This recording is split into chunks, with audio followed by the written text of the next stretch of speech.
सभी पत्रकार साथियों को नमस्कार। आप सबको दिवाली की बहुत शुभकामनाएं। आज की ये प्रेस वार्ता इसलिए ज़रूरी हो जाती है क्योंकि कल प्रधानमंत्री मोदी ने एक रैली में आदत अनुसार फिर एक झूठ बोला। हेल्थ आम आदमी पार्टी के लिए एक बहुत महत्वपूर्ण मुद्दा है।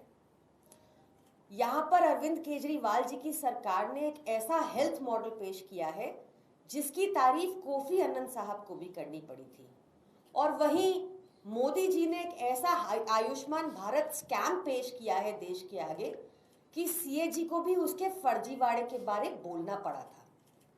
बताया गया था कि कैसे मृतक डिसीज्ड पेशेंट्स के नाम पर, नकली पेशेंट्स के नाम पर भाजपाई अपनी जेबें भर रहे हैं। ये स्कैम एक बहुत ही इलैबोरेट स्कैम है, आयुष्मान भारत स्कैम।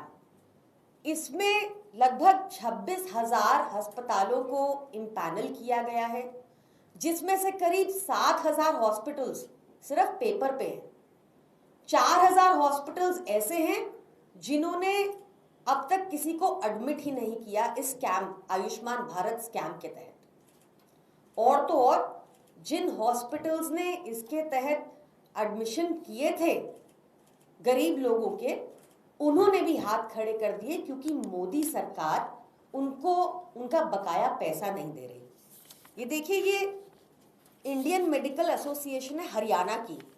इन्होंने 29 फरवरी को भाजपा की केंद्र सरकार को लिख के अवगत कराया अब कि वो आयुष्मान भारत के तहत अब किसी और का एडमिशन नहीं लेंगे क्योंकि मोदी सरकार ने उनका बकाया पैसा नहीं दिया।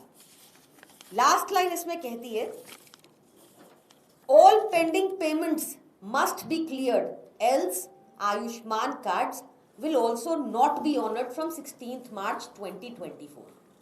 ये है आयुष्मान भारत की सच्चाई। आयुष्मान भारत की सच्चाई ये है कि मोदी सरकार ने जितना बजट अलॉट किया था इस स्कीम के लिए, उसमें कटौती कर दी ताकि लोगों तक बेनिफिट ना पहुंचे। Modi government insurance scheme pushes hospitals into debt, threatening patient admissions. Budget 2024 healthcare allocation for financial year 24-25 falls short of national health policy target. ये सारे आपने कभी देखा है कि या सुना है कि कभी दिल्ली से कोई इलाज अपना करवाने हरियाणा या उत्तर प्रदेश गया हो? पर आपने ना सिर्फ सुना होगा बल्कि देखा होगा कि कैसे दिल्ली सरकार के अस्पतालों में आज 50% से भी अधिक लोग, अधिकतर लोग इन्हीं दो राज्यों से आते हैं, हरियाणा और उत्तर प्रदेश से आते हैं। इतनी बढ़िया स्कीम है आयुष्मान भारत, तो दिल्ली क्यों आना पड़ रहा है वहाँ के लोगों को? हम उनका स्वागत करते हैं। हमारे लिए हेल्थ केयर बहुत इंपॉर्टेंट है। अरविंद केजरीवाल जी ने इस पे लगातार इतना काम किया है कि हम इस बात से खुश हैं कि आज दिल्ली सबके लिए इलाज के लिए खुली है। अब ये हम क्यों कर पाए? क्योंकि हम 16% अपने बजट का हेल्थ को अलॉट करते हैं, और वही मोदी जी, जैसा मैंने आपको बताया कि जो health allocation national health mission ने 2017 की पॉलिसी 2.5% अलॉट करती है पूरे बजट का देश के लिए, मोदी जी उतना भी नहीं कर पा रहे, उसमें भी कटौती कर दी है। हेल्थ एक बड़ा विशेष और इम्पॉर्टेंट इशू है हमारे लिए। बार बार हमने इस पे काम किया है। हम इसका इस पूरी प्रेस वार्ता में आपको शायद सारा कुछ ना बता पाऊं जो हमने किया है, बट एक मोटे मोटे तौर पे आपको बिंदु बता देती हूँ कि आयुष्मान भारत स्कैम योजना हम दिल्ली में क्यों नहीं लागू करेंगे, और क्यों दिल्ली सरकार की योजना इतनी बेहतर है कि मोदी जी को उसका अध्ययन करके उसको पूरे देश में लागू करना चाहिए। आयुष्मान भारत के तहत आप तभी एलिजिबल हो पाएंगे अगर आपकी इनकम प्रति महीना 10,000 से कम है। दिल्ली सरकार की स्कीम के तहत ऐसा कोई प्रतिबंध नहीं। आप 1 रुपया कमाते हो, 1 करोड़ कमाते हो, 10 करोड़ कमाते हो, आपका सारा इलाज मुफ्त है। आयुष्मान योजना के तहत आपके पूरे परिवार को सिर्फ 5 लाख तक का इंश्योरेंस मिलता है। पूरे परिवार के लिए 5 लाख का इंश्योरेंस लिमिट। दिल्ली सरकार में ऐसा कोई लिमिट नहीं है। जितने का भी इलाज हो, ₹5 की दवा हो या 1 करोड़ का इलाज हो, सारा दिल्ली सरकार करवाएगी आपके लिए मुफ्त में। आयुष्मान योजना के तहत आपके घर में अगर फ्रिज है, आपके घर में टीवी है, आपके घर में फोन है या आपके घर में स्कूटी है, तो आप इस योजना से एक्सक्लूडेड है, इसका लाभ नहीं ले सकते। पर दिल्ली सरकार की योजना के तहत आपके घर में फ्रिज हो, टीवी हो, मोबाइल हो, स्कूटी हो या फिर BMW हो, आपको दिल्ली सरकार पूरा इलाज आपका मुफ्त कराएगी। साथ ही एक बहुत बड़ा फ्लॉ जो आयुष्मान योजना स्कैम में देखने को मिलता है वो ये है कि हॉस्पिटलाइजेशन अनिवार्य है। आप सोचिए, एक लेबरर जो दिन का 300 रुपया कमाता हो, उसके पैर के ऊपर ईंट गिर जाए, उसको टांकों की जरूरत हो, उसको दवाई की जरूरत हो, तो आयुष्मान भारत इसको कवर नहीं करेगा। दिल्ली सरकार में ऐसा कोई प्रतिबंध नहीं है। आप देखें कि दिल्ली सरकार में अब तक पिछले 8 सालों में मोहल्ला क्लिनिक में 7.5 करोड़ लोगों ने ओपीडी में इलाज कराया है। That is a huge number. 7.5 crore OPD में लोग इलाज करा चुके हैं। यहाँ पर 359 तरह की दवाएं मुफ्त हैं। यहाँ पर 450 टेस्ट मुफ्त हैं। हम क्यों ले भाई तुम्हारा आयुष्मान भारत स्कैम, जिससे हॉस्पिटल परेशान, जिससे पेशेंट परेशान, जिसमें स्कैम फर्जीवाड़ा CAG रिपोर्ट बता रही है, ऐसी फर्जी स्कीम हम क्यों ले तुम्हारी।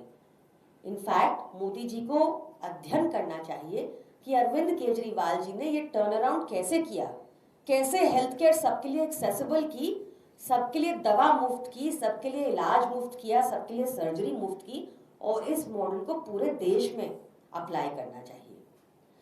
मोदी जी ने, प्रधानमंत्री मोदी ने और भाजपा ने लगातार प्रयास किया है कि किसी भी तरीके से हेल्थ मॉडल को भी क्रश किया जाए। उन्होंने सत्येंद्र जैन जी को भी अरेस्ट करवा दिया ताकि हमारा हेल्थ मॉडल इफेक्ट हो। कभी वो सैलरी रुकवाते हैं, कभी दवाइयां रुकवाते हैं, कुछ ना कुछ उनके प्रयास नेगेटिव चलते रहते हैं, आप सब जानते हैं। पर और अब वो चाहते हैं कि हेल्थ मॉडल क्रश करके दिल्ली सरकार का ये आयुष्मान भारत स्कैम दिल्ली में लगा दो। पर हम ऐसा होने नहीं देंगे। हम दिल्ली वालों के लिए हेल्थ केयर हमेशा मुफ्त रखेंगे, हमेशा बेस्ट क्वालिटी रखेंगे और इंश्योर करेंगे कि इसको जितना बेहतर और कर सके वो करें। धन्यवाद।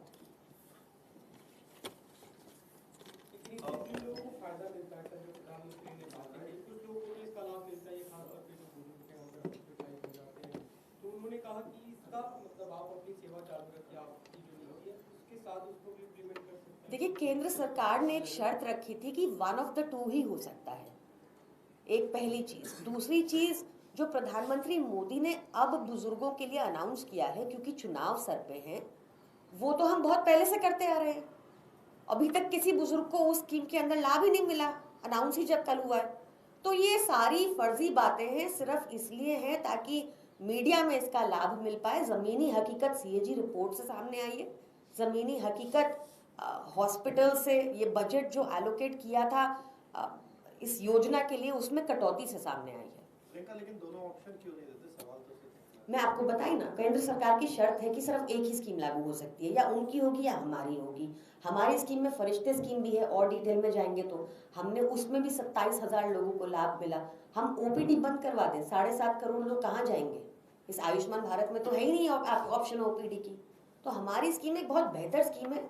मोदी जी को इसका अध्ययन करना चाहिए और पूरे देश में इसको इम्प्लीमेंट कराना चाहिए। लेकिन आपकी स्कीम पे भी बड़े सारे सवाल उठ रहे हैं पिछले, खासतौर पे पिछले 1 साल से, चाहे मोहल्ला क्लिनिक हो, हॉस्पिटल्स हो, दवाइयाँ अवेलेबल नहीं हैं, राइट फ्रॉम इभास to cancer specialization hospitals, doctors, test, सब कुछ क्रम्बल कर रहा है हेल्थ केयर सिस्टम। तो आपके सिस्टम में भी लूप होल दिख रहा है। देखिए, ये क्रम्बल कर रहा है कहना गलत होगा। ये भाजपा के प्रयास रहते हैं कि वो क्रम्बल करें, कि वो किसी तरह आम आदमी पार्टी को क्रश करें, किसी तरह हमारे हेल्थ मॉडल को क्रश करें। बताइए क्या गलत है? अगर हमने दिल्ली में 535 मोहल्ला क्लिनिक्स हैं राइट नाउ, वो भी आपने देखा होगा कितनी परेशानियों के बाद, कितने प्रयास के बाद, कितने संघर्ष के बाद हम खोल पाए। अगर भाजपा टांग अड़ानी बंद कर दे तो ये 1500 होता नंबर। मोदी जी को चाहिए वो कहें कि दिल्ली में केजरीवाल ने 550 मोहल्ला क्लिनिक बनाए, मैं पूरे देश में 5000 बनाता हूँ, तब तो प्रधानमंत्री होंगे। यही करना तो ना, जाना गोपाल राय के पास।